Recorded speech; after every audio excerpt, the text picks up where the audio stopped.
Bonjour les épicurieux, imaginez que votre corps soit votre premier temple, le socle même de votre équilibre psychologique. Aujourd'hui je vous propose 8 conseils essentiels pour prendre soin de votre force physiologique. Ce que vous mangez, comment vous bougez, et même l'environnement immédiat dans lequel vous vivez conditionne votre esprit et votre bien-être. Restez bien jusqu'au bout, je vous ai gardé le meilleur conseil pour la fin, comme d'habitude. Passons sans plus attendre au premier conseil, qui consiste à créer une distance consciente avec les commodités faciles qui envahissent votre quotidien. Pensez à ce que serait la vie si la nourriture était toujours à portée de main, accessible en permanence. Cette proximité constante perturbe votre physiologie en vous incitant à une consommation excessive et à une activité fragilise votre corps. En éloignant ces sources de tentation, que ce soit en planifiant votre repas avec soin ou en aménageant votre espace de vie pour réduire les excès, vous permettez à votre corps de rester dans un état de vigilance et de contrôle. Ainsi, vous contribuez à renforcer votre discipline physique, ce qui à son tour soutient votre équilibre mental. Passons au deuxième conseil qui est de comprendre que l'évolution de votre condition physique reflète directement la qualité de votre existence. Prenons l'exemple du confinement. Nombreux sont ceux qui ont pris du poids en raison d'un mode de vie sédentaire et d'une alimentation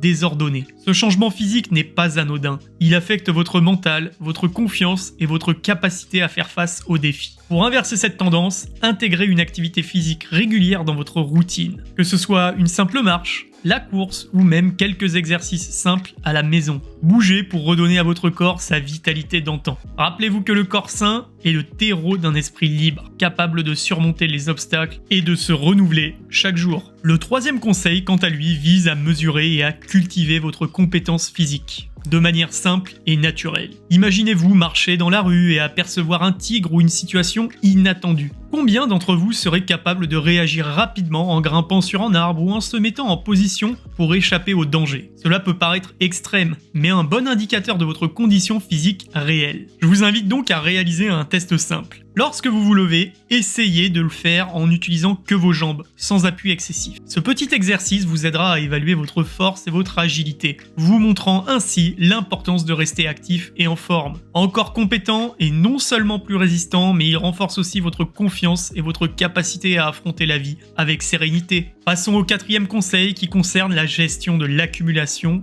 tant physique que mentale. Nous avons tous tendance à accumuler des excès, que ce soit en surconsommant de la nourriture ou en emmagasinant des pensées négatives, sans nous en rendre compte. Ce phénomène se traduit par un corps surchargé et un esprit alourdi. Vous devez apprendre à décharger ces accumulations pour ne pas retrouver avec un bagage insupportable qui vous empêche d'avancer. Pour le corps, cela signifie adopter une alimentation équilibrée, éviter les excès et pratiquer une activité physique régulière. Pour l'esprit, il s'agit de prendre le temps de méditer, de faire de la lecture et de laisser passer les émotions sans vous y attacher et de ne pas vous alourdir de regrets ou de peur. En apprenant à lâcher prise, vous libérez une énergie qui vous permettra de vivre plus léger et plus serein. Passons au cinquième conseil qui met l'accent sur le lien indéfectible entre votre physiologie et votre équilibre psychologique. Votre force physique, loin d'être une simple question d'apparence, est la base même de votre bien-être mental. Si votre corps fonctionne de manière harmonieuse, votre esprit suit naturellement. Imaginez un instant que vous ayez un système nerveux parfaitement régulé, capable de gérer vos émotions sans effort conscient. Cette synergie entre corps et esprit est le secret d'un bien-être durable. Pour y parvenir, rien de plus simple. Il est essentiel d'entretenir votre corps avec rigueur, dormez suffisamment, mangez sainement, bougez régulièrement. Votre corps est votre outil le plus précieux.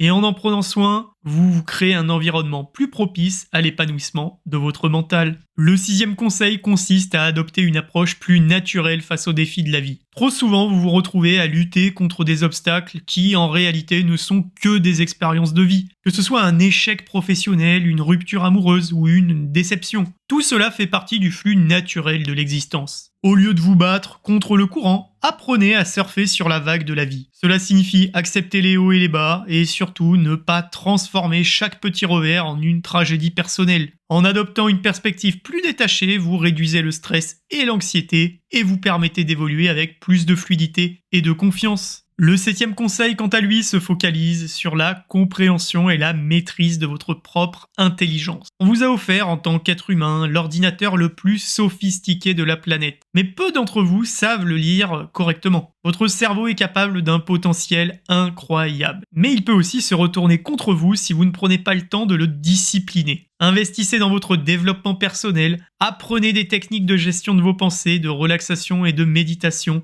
en développant une meilleure connaissance de vous-même et en formant votre esprit à réagir de manière constructive. Vous transformez donc ce super ordinateur en un allié de taille dans votre quête de bien-être. Ne laissez pas l'incompétence de votre propre esprit saboter votre potentiel. Passons au 8e et dernier conseil, qui est une invitation à agir dès maintenant pour investir dans votre future liberté. N'attendez pas d'être vieux ou épuisé pour vous remettre en question. La transformation intérieure doit commencer le plus tôt possible, car chaque jour compte dans la construction d'un équilibre durable. Vous avez le pouvoir de choisir entre continuer à porter le fardeau de vos limitations ou d'embrasser la vie où vous êtes maître de votre propre destinée. En adoptant ces pratiques dès aujourd'hui, vous vous assurez une existence plus épanouie et plus en accord avec votre potentiel inné. Réfléchissez à votre quotidien, identifiez des petites habitudes qui alourdissent et engagez-vous à les transformer. Cette prise de conscience et cet engagement à agir qui feront toute la différence dans votre vie. Si vous êtes arrivé jusqu'ici, c'est que vous devez absolument vous abonner pour ne pas rater mes autres conseils que je publie tous les jours. Pour conclure brièvement, nous avons exploré donc ensemble 8 conseils pour améliorer votre force physiologique et par conséquent votre équilibre psychologique. Vous avez donc découvert l'importance de maîtriser votre environnement et d'entretenir votre corps avec différentes méthodes. Alors dites-moi, êtes-vous prêt à repenser votre mode de vie pour vivre en parfaite harmonie avec votre corps et votre esprit ? Quelles actions allez-vous mettre en place dès maintenant pour transformer votre quotidien ? Laissez-moi vos réponses dans les commentaires et poursuivez donc cette quête vers une vie plus libre et équilibrée. Merci de m'avoir suivi et moi je vous dis à demain.